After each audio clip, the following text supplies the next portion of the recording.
नमो विष्णुपदाय कृष्णपृष्ठाय भूतले श्रीमते भक्तिवेदांत स्वामिनीति नामिने नमस्ते सरस्वती देवी गौरवाणी प्रचारिणे निर्विशेष शून्यवादी पाश्चात्य देशतारिणे श्री चैतन्य मनःभीष्टं स्थापितं जन भूतले स्वयं रूप कदमहं ददति स्वपदस्तिकम्।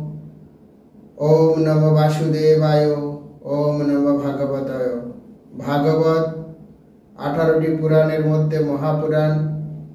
এটি কলিহত জীব উদ্ধার করার জন্য অমল গ্রন্থ। তাই বহু জন্মের পাপ থেকে মুক্তি হওয়ার জন্য পবিত্র দেহ শুদ্ধ মনে আপনারা ভাগবত শ্রবণ করুন। আজ আমি ভাগবতের স্কন্ধ 6 অধ্যায় 14 মহারাজ চিত্রকেতুর শোক। রাজস্তম স্বভাবস্য ব্রহ্মণ বিত্রস্য পাপত্মন নারায়ণে ভগবতী কথা মসিদ দৃঢ়ামতি। মহারাজ পরীক্ষিত সুখদেব গোস্বামীকে জিজ্ঞাসা করলেন, হে জ্ঞানী ব্রাহ্মণ, সাধারণ মানুষেরা রজতম স্বভাব সম্পন্ন পাপাত্মা, কিন্তু বিত্রাসুর কিভাবে ভগবান নারায়ণের এই প্রকার দৃঢ় ভক্তি লাভ করেছিল? এই জড় জগতে পরমাণু সমূহ যেমন অসংখ্য, জীবও তেমন অসংখ্য। সেই সমস্ত জীবের মধ্যে মনুষ্য জাতি অতি অল্প সংখ্যক এবং তাদের মধ্যে কেউ কেউ কেবল ধর্ম অনুষ্ঠান করে। হে দ্বিজোত্তম সুখদেব গোস্বামী, সেই ধর্ম অনুষ্ঠানকারী ব্যক্তিদের মধ্যে অল্প কয়েকজন কেবল জড়জগতের বন্ধন থেকে মুক্ত হওয়ার বাসনা করেন। হাজার হাজার মুক্তিকামীদের মধ্যে কদাচিৎ একজন জড়জগতের স্ত্রী পুত্র আত্মীয় স্বজন বন্ধু বান্ধব ইত্যাদির আসক্তি পরিত্যাগ করে মুক্ত হন এবং এই প্রকার হাজার হাজার মুক্তদের মধ্যে কদাচিৎ কোনো ব্যক্তি প্রকৃত তত্ত্ব জানতে পারেন। মুক্তা নামপি সিদ্ধানাং নারায়ণ পরায়ণ সদুর্লভ প্রশান্তায়াত্মা কোটিস্যাপি মহামুনে। হে মহর্ষি, এই প্রকার কোটি কোটি মুক্ত সিদ্ধদের মধ্যে প্রশান্তাত্মা নারায়ণ পরায়ণ ভক্ত অত্যন্ত দুর্লভ। ভয়ঙ্কর যুদ্ধস্থলে উপস্থিত হয়েও সেই কুখ্যাত পাপাত্মা অসুর, যে সর্বদা অন্যদের দুঃখ দুর্দশা এবং উৎকণ্ঠার কারণ ছিল, সে কিভাবে এই প্রকার মহান কৃষ্ণ ভক্ত হয়েছিল? অত্র ন সংশয় ভুয়াঞ্জ তুম কৌতূহলং প্রভ যা পৌরসেন সমরে সহস্র ক্ষমত সয়ত।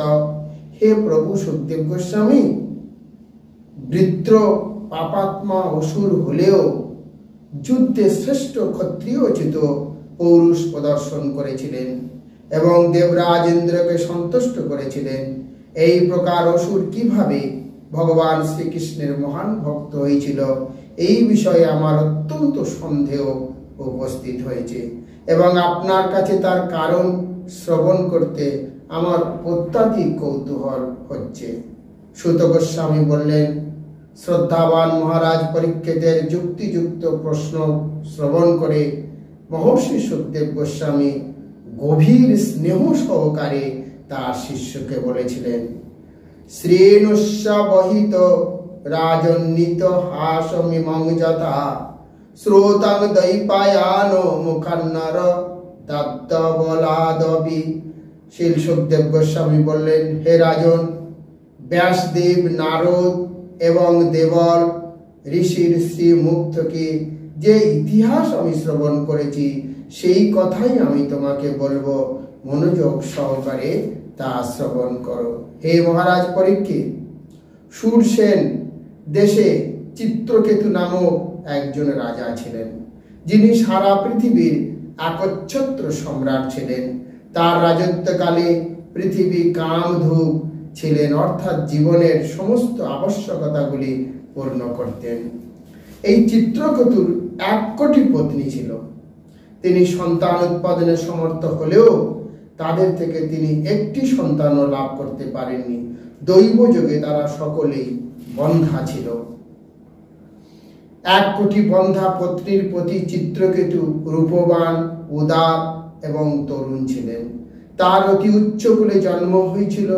তিনি পূর্ণ শিক্ষাপ্রাপ্ত হয়েছিলেন এবং তিনি ঐশ্বর্যবানও ছিলেন। কিন্তু এই সমস্ত গুণে গুণান্বিত হওয়া সত্ত্বেও কোনো পুত্র না থাকায় তিনি অত্যন্ত চিন্তিত ছিলেন।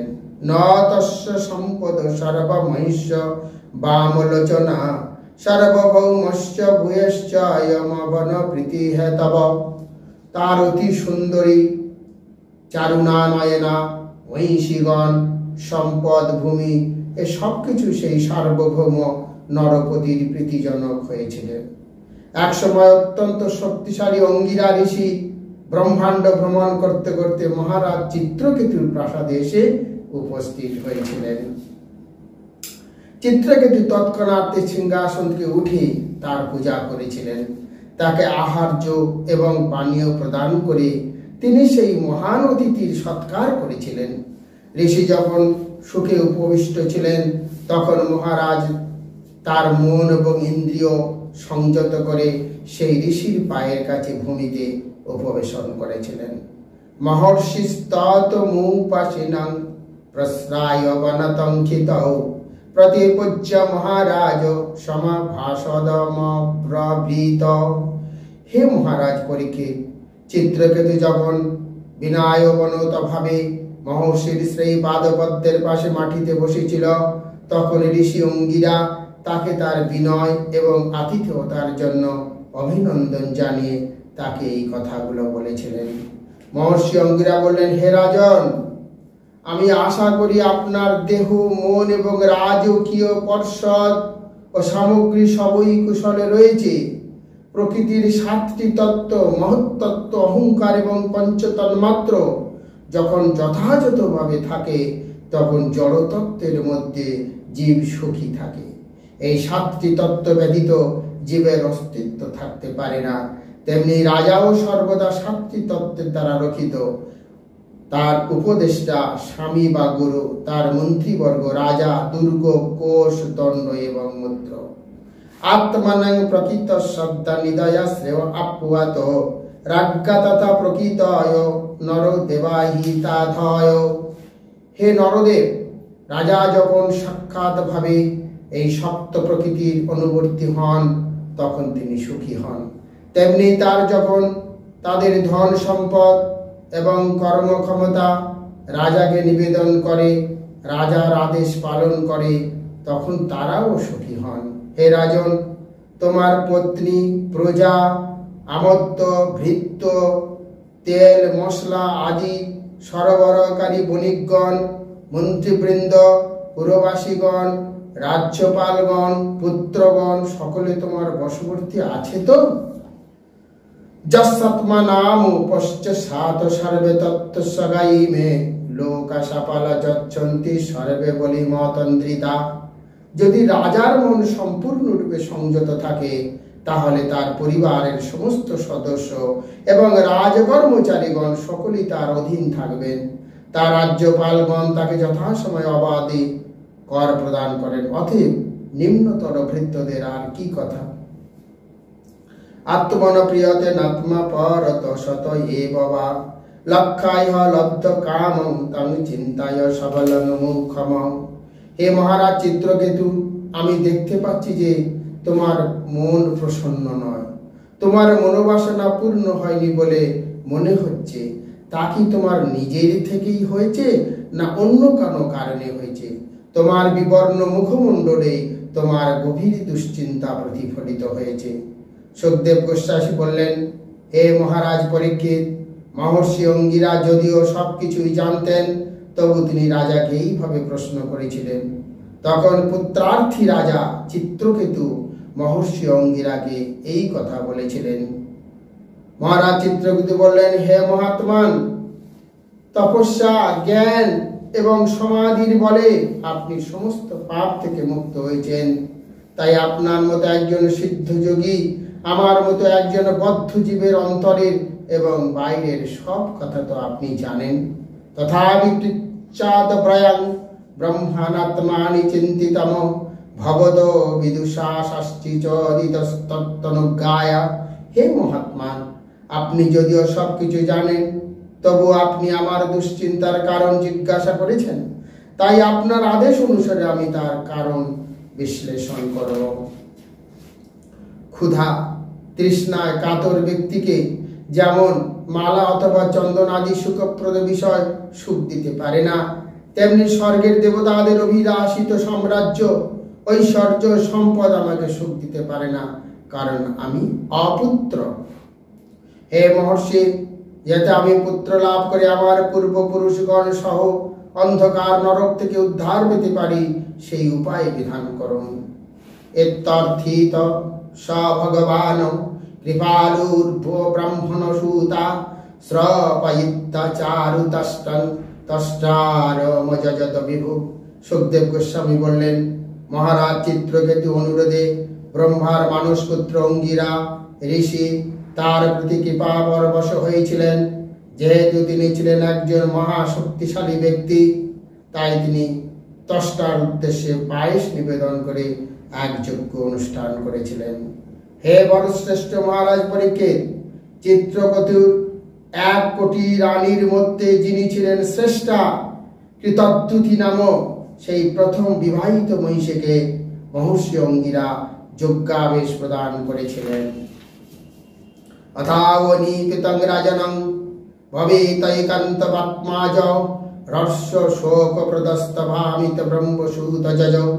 তারপর মহর্ষি অঙ্গিরা রাজাকে বলেছিলেন, হে মহারাজ, এখন তুমি একটি পুত্র লাভ করবে, যে তোমার হর্ষ এবং শোক উভয়ই হরণ করবে।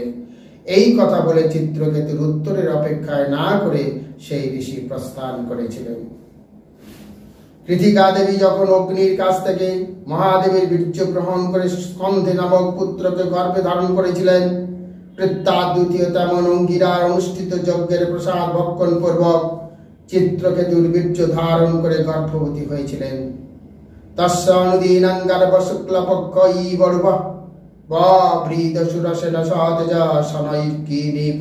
হে মহারাজ পরীক্ষিত, সুরসেন দেশের অধিপতি রাজা চিত্রকেতুর বীর্য ধারণ করে রাজমহিষী কৃতদ্যুতির যে গর্ভে হয়েছিল, তা শুক্লপক্ষের চন্দ্রের মতো দিন দিন বৃদ্ধি পেতে লাগলো।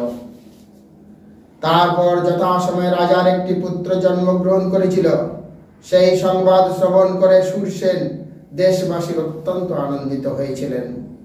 মহারাজ চিত্রকেতু এই সংবাদ শ্রবণে অত্যন্ত আনন্দিত হয়েছিলেন এবং স্নান করে শুচি হয়ে অলঙ্কার ধারণ পূর্বক বেদজ্ঞ ব্রাহ্মণদের দ্বারা কুমারের আশীর্বাদ, পানি, পাঠ এবং জাতকর্ম সম্পন্ন করেছিলেন। তেব্বা হিরণ্যং রাজতং বাসং সবারণানি চ গ্রামনহয়ন গজন প্রদদো ধেনুর্মার্দনিষট।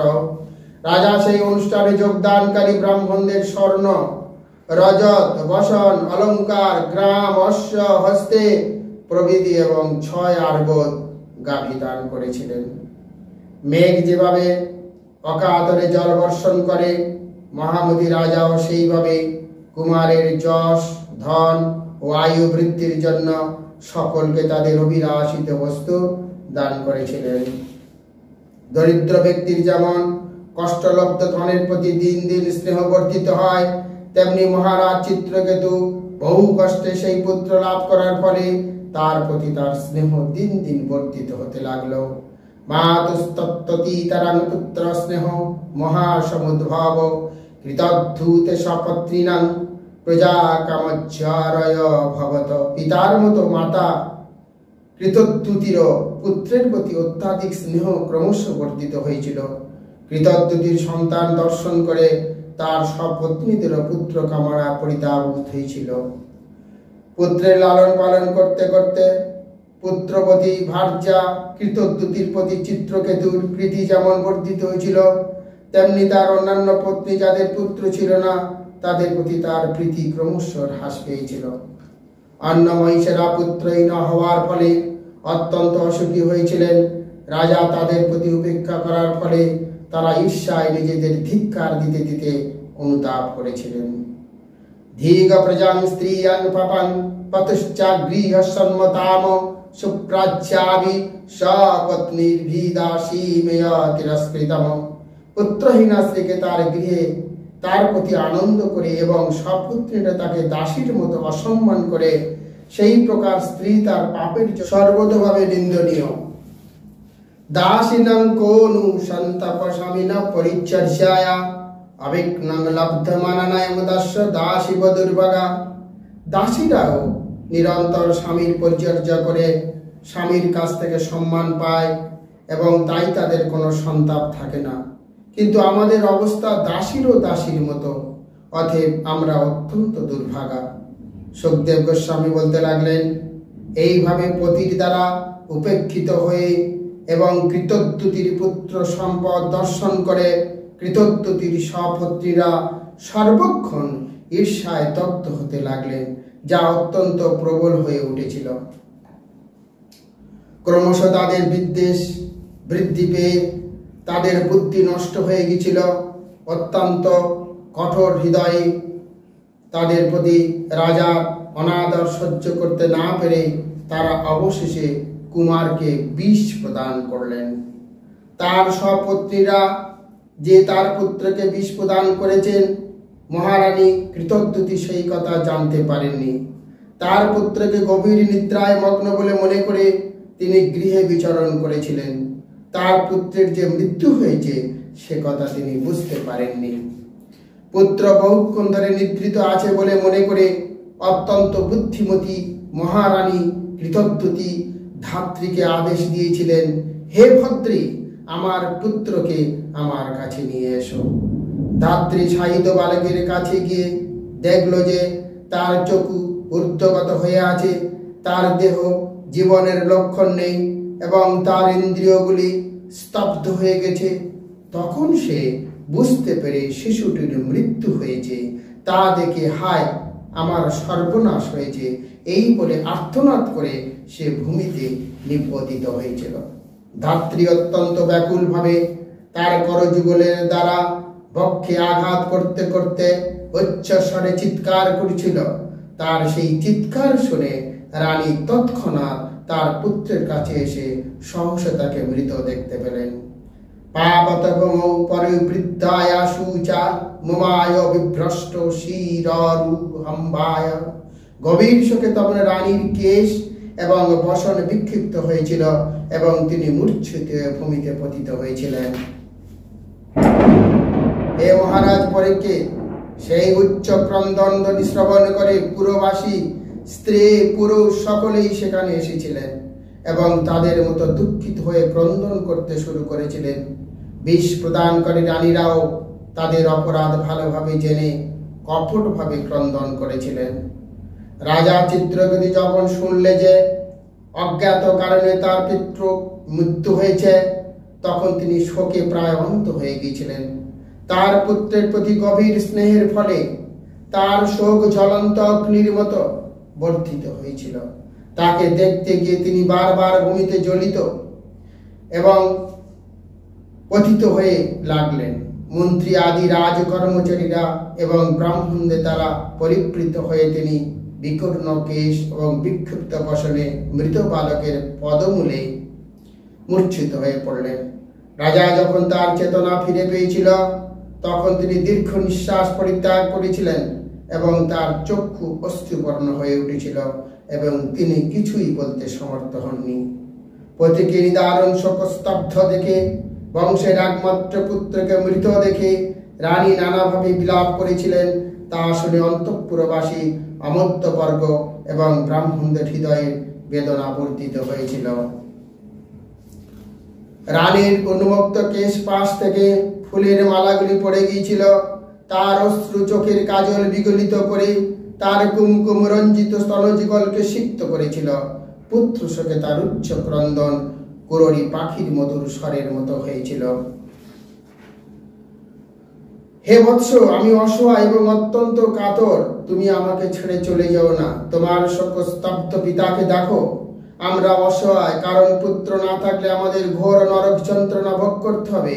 সেই অন্ধকার নরক থেকে উদ্ধারের তুমি একমাত্র ভরসা।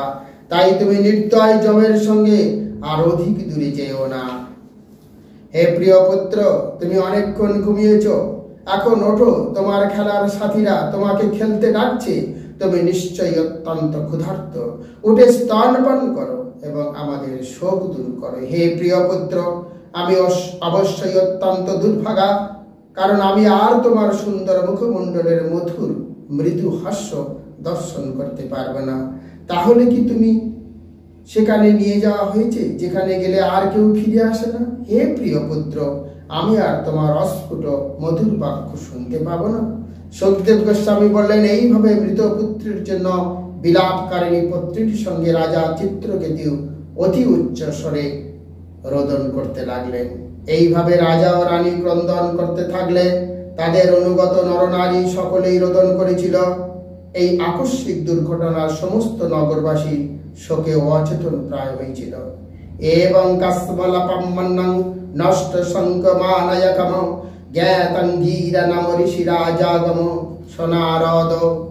মহর্ষি অঙ্গিরা যখন জানতে পারলেন যে রাজা শোক সাগরে নিমজ্জিত হয়েছে, মৃতপ্রায় হয়েছেন, তখন তিনি নারদ মুনি সহ সেখানে গিয়েছিলেন।